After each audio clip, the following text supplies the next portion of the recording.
Слава Богу. Днешна дата. 24-ти.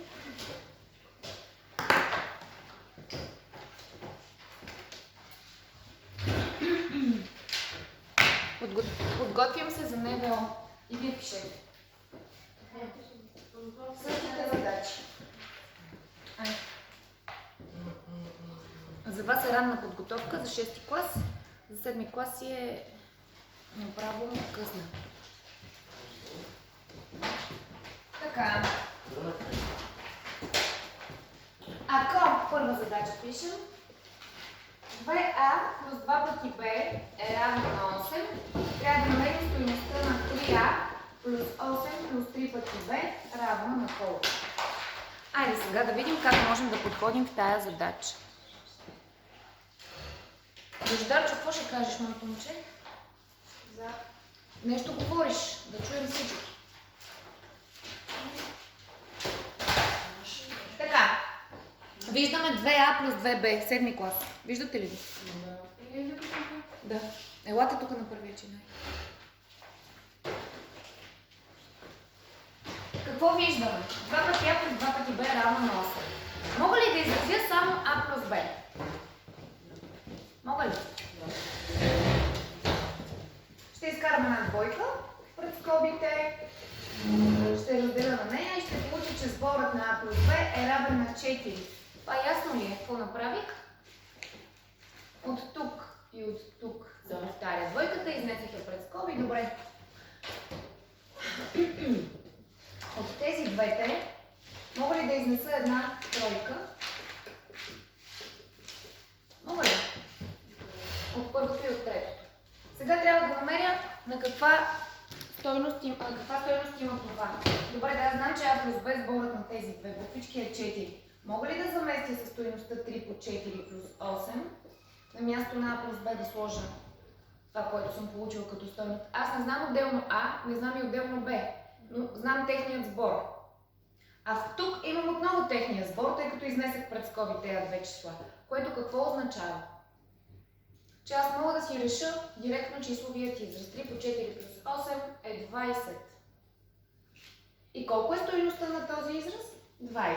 Ще имате отговори. А, Б, В, Г. Сега ще ви кажа кой е. Отговор А. Ето така. А, Б, В, Г. В бланката за отговори. Повтаряла съм го много пъти. Отивате на първа задача и с черния химикал отбелязвате отговор А с хиксче, без да излизате. Ясно ли е? Ще го казвам всеки път, за да съм спокойна. Втора. Коренът на уравнението. Въпрос имате ли по това? Подготвям се за НВО.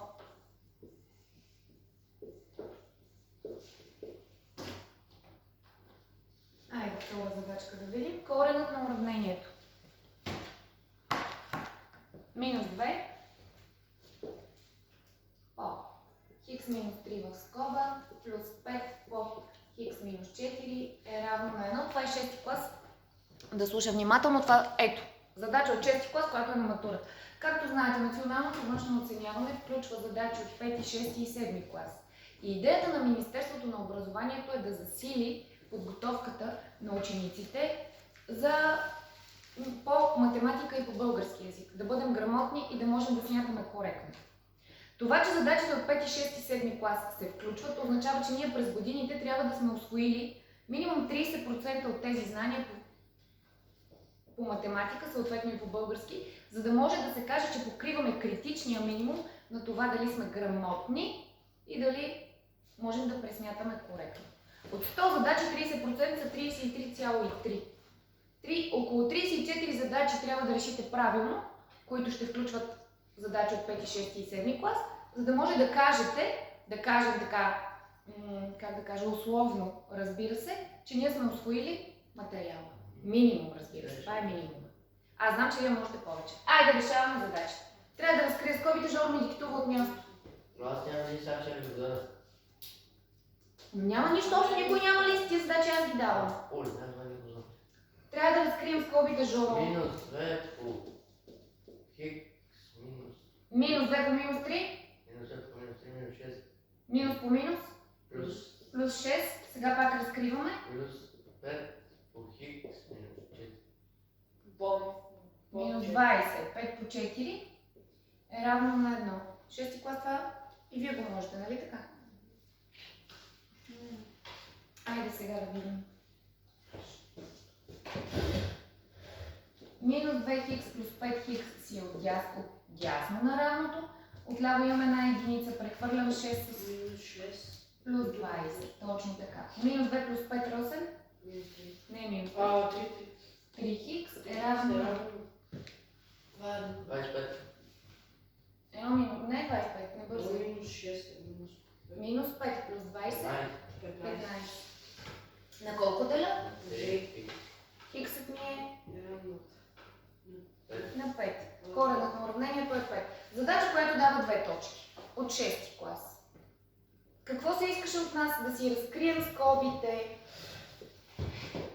да си приложим правилата за решаване на уравнение от вида х плюс b равно на 0 или нейно уравнение. Най-общо казвам, хиксовете от едната страна. Всичко, което не съдържа хикс, така наречените свободни членове, от дясно на равното или от другата страна, с противоположен знак. Последна стъпка, делим на числото пред хикс, делим на коефициента пред хикс, за да изразим корена. Добре. Това е отговор Б. Отново отиваме на втори въпрос. Поправете хикче. Ясно ли е? По този начин. Не тикче, не така, не нещо, а хикче. Добре. Въпроси до тук? Тук има едно неравенство. Ние още не сме учили неравенства. Искате ли да ви го покажа?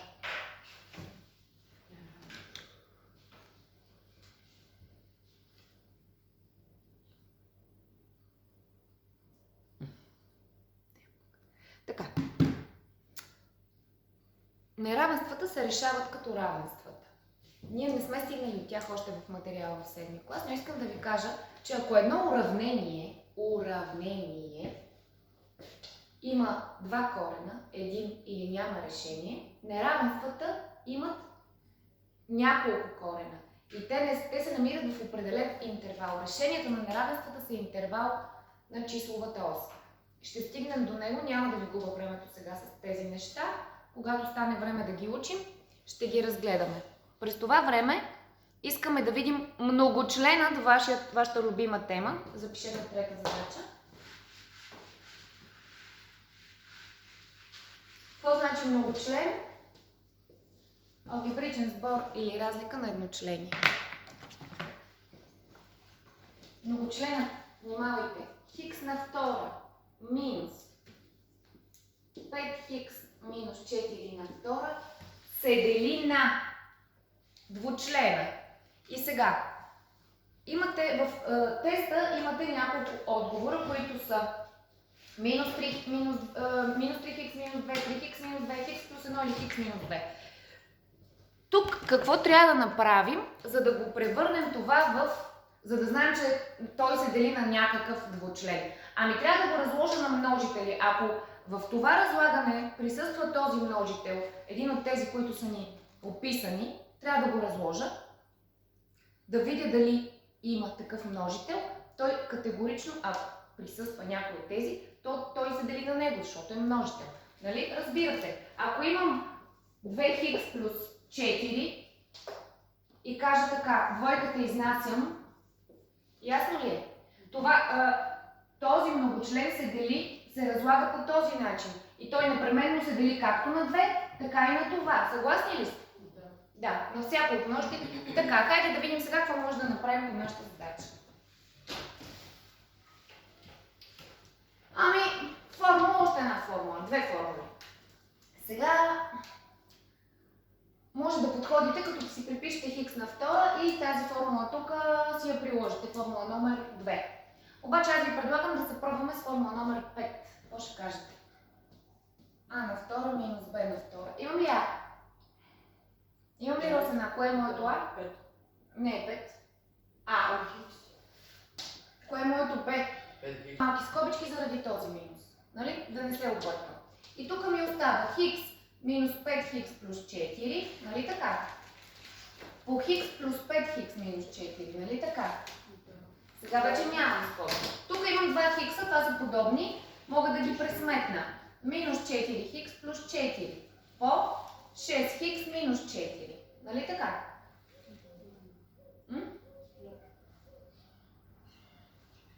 От тук само мога да изкарам една двойка пред скоби и ще ми остане 3х минус 2.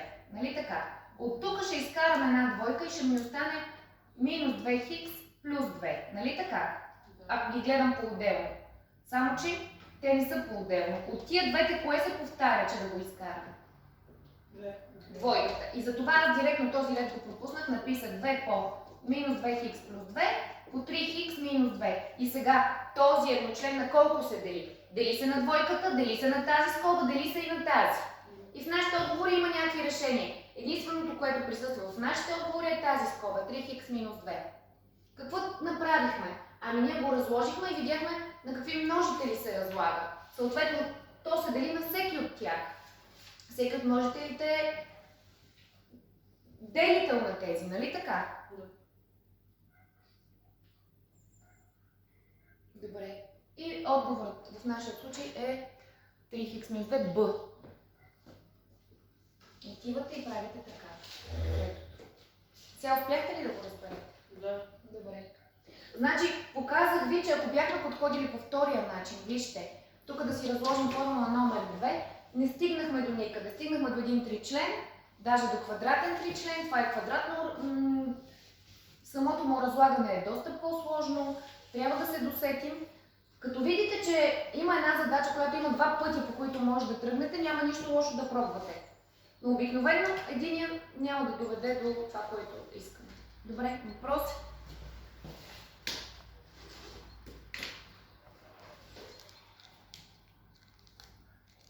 Я да видим сега. Шеста задача – моделиране на уравнение 6 клас. Слушайте.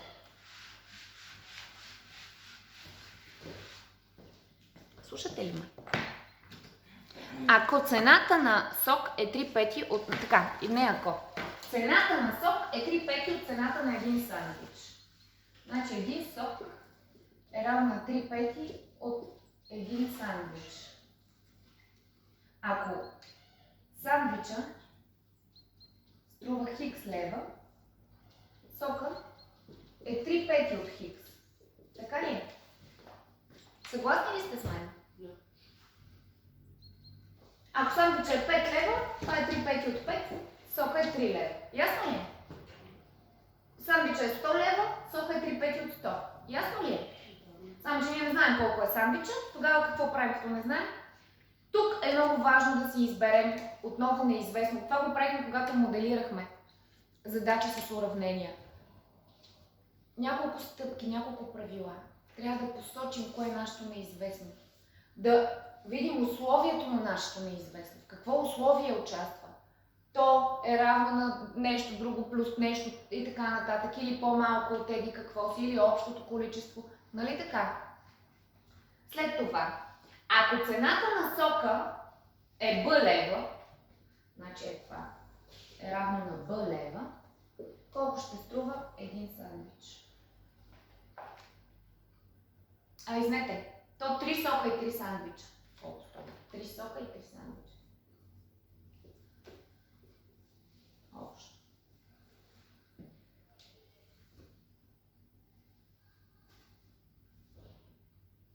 Какво мислите да направим сега?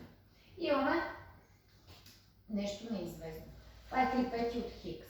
То е равно на b, някакво число, на някакви пари. Така, 3 сока колко ще са? 3 по b. Така ли? Трябва да изразим обаче и сандвича спрямо b. Нали така? Хайде да помислим. Значи, ако един сок е 3 пети от сандвича,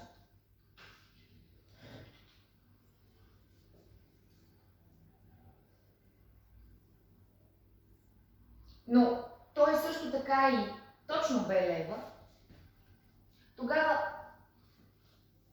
3 пети от хикс е равно на b.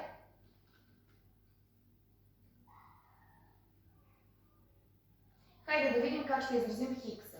3 пети по b, извинете, по хикс е равно на b. Нали така?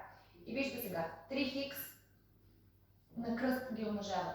5b е равно на 3 хикс. Само хикс е равно на 5b върху 3. Така ли е? Тоест, моят сандвич, изразен чрез буквичката B, чрез цената на сока, изглежда така. 5B върху 3. Какво направих? Тъй като аз не знам колко е моят хикс и с това започнах, но след това има пояснение в задачата, че цената на сока е точно 3/5 от цената на сандвича, а моята цена на сандвича е хикс, направих едно равенство с това, което ми е дадено. От него изразих моят хикс, това, което аз съм въвела за неизвестно, спрямо всичко, което е известно. И сега имам цената на един сандвич е 5B върху 3. Един сандвич е 5B върху 3. По 3 сандвича, колко ще струват 3 сандвича? 5B, нали така? И тогава 3 сока и 3 сандвича, на колко ще струват? 8B. 3B плюс 5B е 8B. Отговор А. Какво направихме? И вие не знаете. Изразихме си чрез моделиране на уравнения.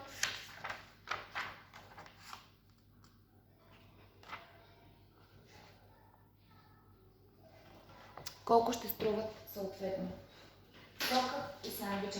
Не казвам, че е лесно, но в никакъв случай не е трудно това. В никакъв случай. Добре, някакви въпроси? Това са първите 5 задачи от един пробен изпит по математика. Абсолютно аналогични като задачи, които ще ви дават на национално външно оценяване. Искам да ви кажа, че статистиката води до това, че през последните години задачите по математика като ранкиране следват нисходящ ред на трудност. Тоест, с всяка изминала година, според мен, разбира се, задачите, които се дават, са все по-лесни и по-лесни. Тоест, не зависи от това колко знаете и можете, а зависи от това колко усилие полагате. Защото има основни неща, които са базови, и тъй като този изпит е за всички седмокласници, не само за тези, които са в профилирана подготовка или са в някакви гимназии, които учат по 20 часа математика, тя е за всички, за средищните училища, за масовите училища. Никой няма да ви даде извънземни задачи, вярвайте ми. Задачите ще са подбрани на общообразователната програма учебна, която всички деца учат. Както вие, така и онези в математическата, така и в селото до нас. Разбирате ли?